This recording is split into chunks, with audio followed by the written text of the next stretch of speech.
Fabio Quartararo bilang, saya nggak bisa buka gas seperti seharusnya. Motor terasa nggak stabil dan liar. Padahal Yamaha M1 dikenal sebagai motor paling smooth dalam sejarah MotoGP. Lalu kenapa sekarang malah terasa liar?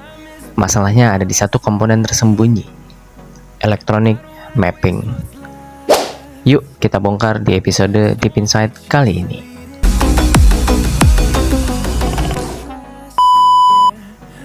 Segmen 1.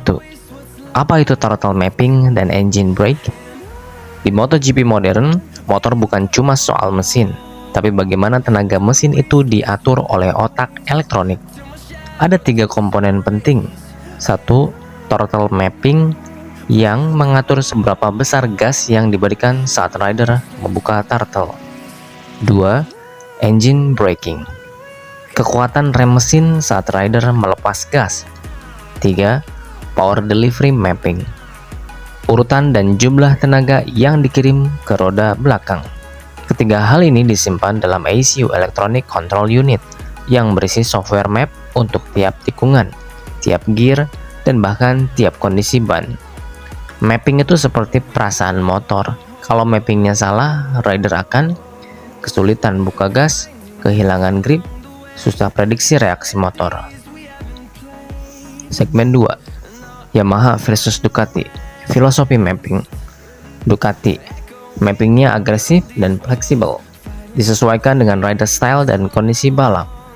3. Kombinasi traction control plus ride high device dan torque map sama dengan prediktif. Yamaha, filosofinya smooth riding dan kontrol maksimal.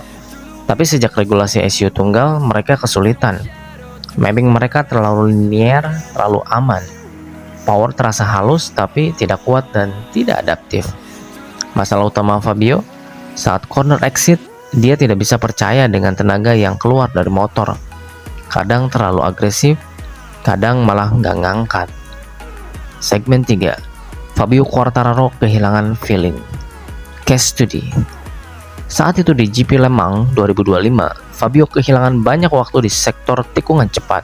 Ban belakang spin terlalu dini, engine brake tidak stabil, motornya terasa berat bukan karena sasis, tapi karena mapping. Komentar Fabio, saya tidak tahu kapan motor ini akan ngegrip. Kadang bisa akselerasi, kadang hilang semua feelingnya. Buat seorang juara dunia, ini mimpi buruk. Rider kelas atas seperti Fabio sangat bergantung pada prediksi grip, dan mapping yang buruk merusaknya total. Segmen 4. Masalah komunikasi Yamaha. Masalah ini bukan hanya teknis, tapi juga kultural. Engineer Yamaha di Jepang bekerja dengan sistem tertutup. Feedback dari Fabio kadang terlambat diproses, tidak direspon dengan mapping baru, dianggap tidak sesuai filosofi M1. Crutchlow sebagai test rider sudah sering bilang, kita butuh mapping baru, bukan revisi kecil. Tapi pengembangan mapping Yamaha tidak secepat Ducati yang punya banyak data dari 8 motor. Segmen 5. Dampak di lintasan.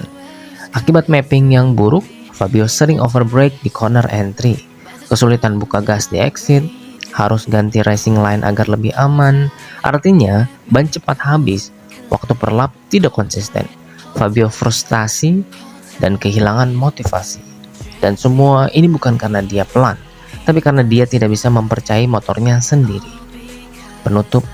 Masalah Yamaha bukan cuma power, tapi soal rasa mapping yang tidak bisa diandalkan. Selama Fabio tidak mendapatkan feedback yang stabil dari M1, maka kemenangan hanya akan jadi mimpi. Bagaimana menurut kamu? Apakah Yamaha perlu ubah filosofi? Atau ini cuma masalah komunikasi engineer Jepang versus rider Eropa? Tulis pendapatmu di komentar ya. Dan kalau kamu suka konten seperti ini, bantu aku yuk. Kita gas terus sampai 1000 subscriber bulan ini.